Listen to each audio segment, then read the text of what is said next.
Hello, friends. Welcome to another episode of It's Not All Rainbows. I'm your host, Lindsay Goodman. I'm a certified trauma recovery coach, and I'm also a survivor of abuse in a queer relationship. I'm here to help you figure out what's really going on in your relationship to help get you out and on the road to recovery. Today, I'm going to talk to you about how you are always going to be the problem to an abusive person. Everyone else around them is the problem, they're never the problem. Before we dive in, I want to talk about my struggles and successes. A struggle is that I I don't know. I don't really have anything terrible right now, I guess. I'm doing okay. Feeling pretty run down lately. Don't really have a good reason for it. Feel like I can't make it through the day without like nodding off a little bit. Um, but a success is that I'm doing great, I guess. Having an episode where I'm having a hard time even finding a little thing that's a struggle is good. Next week I'll be back with more and it'll be a struggle for sure. Like, that's life, it comes and goes. So I guess with nothing else to say about struggles and successes, I'll go ahead and talk about how you are the problem. So when you meet an abusive person, odds are that off the bat, they're going to dive in with their sob stories, with their, oh, this is what I've been through. Oh, this ex did this to me. Oh, this ex did that to me. Trying to gain your empathy, trying to make it seem like every relationship ended because of someone else. And just here they are, just ready for a healthy relationship to come along because everyone else that's come along has just been a problem. Okay, so maybe you're talking to them and their ex-girlfriend is a B word and she's super pretentious and just everyone around her, she's always got a this, she's always got a that, and she was too much for them. She was too hard for them to have to deal with, and they just want someone else. And it was just, again, she was a B word, she was just horrible. So whatever, she's gone. Their ex-wife or their ex-husband, whoever, whatever, was crazy. They had mental health issues. They did X, Y, and Z. When we broke up, she had a collapse. She was doing this, she was doing that. She was living in her car. She was refusing to sign papers, which later you find out, a year after you were told that the ex refused to sign papers, you realize it's actually the abuser who refused to sign the papers and was keeping that person trapped, but everything's being blamed on that person. Well, I would be divorced, but I can't get divorced because she's crazy and I can't get a hold of her and she never responds to me. Every time I email her, she either sends me an angry email back or blah, blah, blah. So I'm just kind of stuck here, right? And then when you are leaving them or maybe they discarded you or whatever, you are the abuser, you are the one that causing a problem, maybe you have mental health issues, you're ruining their life, you're keeping the kids from them, you stole their dog, you whatever it is, right? These are all the things, we've all heard it. If you've ever interacted with an abusive person, you know, quote unquote, the horrible qualities of each and every person they've ever dated that made it so that the abuser was the victim in all of those situations. And then hopefully you're not hearing your own smear campaign, because one thing that I learned was I had heard a couple things in my smear campaign, the one that was being launched against me, although I've talked about it before. When you leave, the smear campaign has already been going on for a very long time. They've been planting those, she's crazy, she's abusive, she won't let me do this, she's controlling, she's, blah, blah, blah, for a long time. So that when you leave, they can tell everyone, do you see what I mean? Do you see what I told you? She's crazy. She's the problem. I'm actually just gonna date this next person really quick because I'm just trying to be happy and move on from that crazy person, right?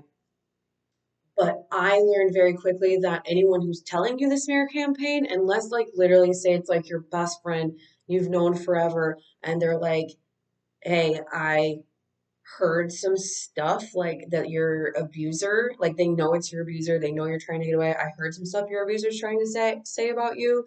And just so you know, I blocked them and I went through on Instagram and blocked everybody who follows them because I don't want anything to do with it. I know it's a smear campaign, blah blah blah. An even better thing to do would be for that person to just not say anything at all. But I'm just saying, like, if you are hearing something from someone in that way, where it's like maybe like this person saying, hey, I support you, your abuser sent me a message saying that you did XYZ. They were like, let me send you screenshots, blah, blah, blah. So I just blocked them. I just want you to know that I'm not taking any part in this. That's showing support. That's showing that they understand coercive control, what's going on here, etc. But I did hear a couple of the things at first before I started blocking people or not responding to people or just being like, yeah, I knew they'd say that. Thanks, whatever, bye. Um, if you know what's going on, what they're saying about you, again, you've probably heard what they've said about other people.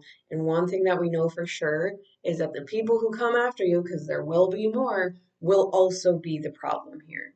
Whatever happened with that person, the reason that that person didn't get to stick around long enough, or the reason why they got discarded, or whatever it is going to be their fault. It's never going to be the abuser. They're never going to be the one who says, yeah, um, I just, whatever, I was, well, they're not going to say they're abusing someone, right? They're never going to come to you and say, oh, it was a mutual agreement or we just couldn't communicate. Like, if you ever hear me talk about why my marriage ends, you'll never hear me. I will, well, one, I won't say, it was all my fault. I did this thing or this happened and I gave up on everything. You'll never hear me like take all the blame and be like, oh, I'm just such a horrible person. I can't believe if I could go back. You'll never hear that. And you'll also never hear me say that about my ex-husband. You'll never hear me say, well, he did this or he didn't do that or blah, blah, blah. I will say, the truth is, he didn't know himself. I didn't know myself when we got married. He didn't realize he couldn't be married. I didn't know I didn't want to be married. There was a lot of just not working, right? Two people just didn't work out. You will never hear me say he did this, even with any other ex besides the abuser. You will never hear me say, I don't care who I'm talking to, even my best friends who know the stories, they know me, they know my struggles, they know, maybe they know my ex-husband or maybe they know whatever. You'll never hear me say, well, if he or she hadn't done this or if they hadn't whatever, you'll never hear me say that because the fact of the matter is that I'm not out here to gain someone's sympathy, to get someone to feel a false sense of security with me, to try to gain some weird connection with somebody, blah, blah, blah. Later, if I know you more and I know you really well, I might say, well, this is something I really struggle with in my marriage, or this is, that relationship. Although, to be honest, I spent so much time either a couple years with my abuser and then was married slash with my ex-husband for so long that any other relationship before that, like, I don't really remember that much about it. It's all very vague to me because it was like a long time ago and, whatever. But you'll never hear me say that another person is the problem because that's just usually, again, unless abuse is involved, that's just usually not the problem. On that note, with unless abuse is involved, a lot of abusive people are going to be telling you that their ex was abusive, that their ex was controlling, that their ex was this, that their ex was that. And one of the things we want to do with that, so if you meet someone and again, they're trying to give you, I'm sorry, if I meet you and I go on a date with you, I'm not going to give you any information about my past. None of it. If you ask me questions, one, if you ask me too many questions that are too personal, too fast, I'm not going on a second date with you. If it just so happens to come up and someone says maybe like, oh, have you been single for a while or whatever, then of course I'll say like, yeah, it's been about actually going on 3 years now. Um, Definitely another like later on I'll tell you more about, those things, whatever, why I chose to be single for so long, whatever. And if that person's like, awesome, yeah, I've got things I'm sure we'll talk about too. Great, keep going, keep it light, whatever. Again, if that person's coming up to me saying, oh my gosh, my ex is crazy. Oh my gosh, my ex was a drug addict. Oh my gosh, whatever. Obviously, if your ex is a drug addict and this has caused you a lot of trauma, this is something that we're eventually going to want to talk about, and I would love to support you. I hope you have other supports too. That doesn't necessarily say anything bad about you if you have an ex partner who has had some kind of struggle that really hurt you, or maybe was the reason you ended your relationship. That's a little different from what I'm talking about. But when there's a smear campaign, like maybe that person, I don't know, drank a little bit more to cope with the abuse, and then the abuser's like, yeah, well, they're an addict, and yeah, they can't, whatever, and they were always this and they were always that, because whatever it is, they're just trying to make this person look bad. So again, you're coming up to me early on and you're telling me that your marriage ended because that person, I'm not going to believe you. First of all, I'm gonna assume that you are running a smear campaign. It's all on the delivery. Again, if you're like, you get cheated on. Unfortunately, I was cheated on. I would love to talk to you more about that later. I'm gonna get into that with you now because it's just a lot. And the other person's like, totally get it. Yeah, I would love to learn about that when I'm learning about you more, right? There really, I know a lot of people don't want to hear this, there really shouldn't be an exchange of deepest, darkest trauma so early on. And that can help you. I guess, some people will say that because we're out here sharing more information about coercive control and what it looks like and how it begins and what the red flags are, some abusers may be leveling up and listening to this information and learning how to behave better for longer or mask for longer. And that is true. So, again, that's why it's important to take it slow. That's why it's important to keep your head up, keep your eyes open, pay attention to boundaries, actions speak louder than words, all of that good stuff. But again, that can help you weed out a potentially abusive person. Because if that person's just going to slap all that stuff in your face, be digging for information from you, that's a red flag. And some people say, oh, I have ADHD, or oh, I have autism, or oh, I have, and I can't help it. Explain that to the person. Say, I have ADHD, just so you know, I tend to be really upfront really fast. I'm going to try to behave myself. Feel free to remind me if I start talking about something, because I really would like to take this slow and be able to share this information for a time that we feel like we know each other a little better, or something like that. Because I totally understand. I also have ADHD, potentially some other funny things going on. I don't mean like funny things, but we're all like a cocktail of funny things that make us unique and make us who we are and make some things more difficult than other things, or we struggle a little bit more, or we have workarounds more than another person might. So totally. And here's the thing when it comes to stuff like that, instead of making excuses and trying to make it okay for that behavior to happen, because again, that behavior can potentially lead to abuse or you being abused. We do need to continue to learn about it and talk about it and find ways to cope. Just like, let's say, for example, I do have ADHD. How did I get through school? I don't know. I don't remember. I'm very intelligent. I'm not very organized. So I had to find ways to cope to get through that. Or if I did a training or a program or whatever, in my adult life, I had to find ways to cope, ways to work around the things that I struggle with that other people might not, right? So the same with dating. If we have added layers, quote unquote, that make it so that we might not be able to protect ourselves as well, or might not be able to take things slow as well, we need to find coping skills to be able to do that, because we don't want to become a part of abusive person's story that they're telling someone else. Obviously, that's the least of our worries. We're worried about the abuse that we're going through, the physical abuse, the mental abuse, the financial abuse. These people can absolutely destroy your life, at least temporarily, sometimes for a very long time. We don't want to be a part of any of that.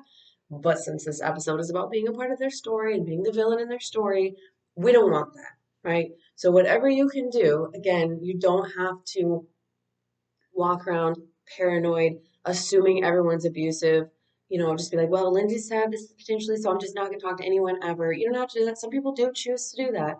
It has taken me a very long time to even want to talk to anybody that I don't already know very well and trust. It's not easy. Um, I've definitely come a long way with that, but it's worth it to beware of people and just understand the red flags and understand what coercive control looks like and trust your intuition, which is very hard for most of us because we were just never taught that. It takes time, it takes practice. But again, in order to avoid becoming the villain in someone's story, we got to rein it in. And we have to be smart and we have to look out for each other and we have to be honest with ourselves. If you start Googling, is this normal? Or, you know, is it common to move this fast in lesbian relationships? That's what I looked up. If it says yes, still, if you're looking it up, you're probably thinking that it's not normal or healthy, right? Listen to that first feeling. Listen to the thing that made you be like, let me check into this. My point is, if you just came out late like I did, I came out late. I was like, why are we moving so fast? This can't be normal. They're saying it's normal. Okay, trust your intuition. Trust those things that come up. I know that we like to connect with people. And if you're going on a date with someone you just matched with, you want to see if it's a good match. You want to see if you can meet again. You're excited about it, someone new, putting yourself out there. I totally get that you want to be like, you're also divorced. Oh my gosh, we have that in common. Or you also have a parent that passed away. Totally got it. We can bond over this, bond about it later, bond about it when you're safe. Okay? Please, I just want you to be safe. Don't want you to be the villain, but also I want you to know that if you are in that situation, you are going to be the villain. And it's something that we kind of have to be okay with. You don't have to be okay with it in the way that you're like, this is fine, everything's fine. I love being a villain, but in a way that's like, there's nothing I can do about this. This person is abusive. This person, I knew they were smearing everybody else who came before me. That's what they did to those people. I'm not quote unquote special here. They're not just doing this to me. This is what they do. This is their behavior. They're going to do it to the people who come after me too. I'm not going to have a part of it. Again, I'm blocking everybody who tries to come at me with, oh, I heard you did this to them. Oh, you're so horrible. Oh, I can't believe blah, blah, blah, blah, blah, blah, blah, blah. Right? Protect yourself, protect your peace, start focusing on your healing, and that's it. That's all I have for you. So thank you to everyone for your time and listening to this episode today. I hope it was helpful to you. Please go do something nice for yourself. Go drink some water. I'll be back next week with more.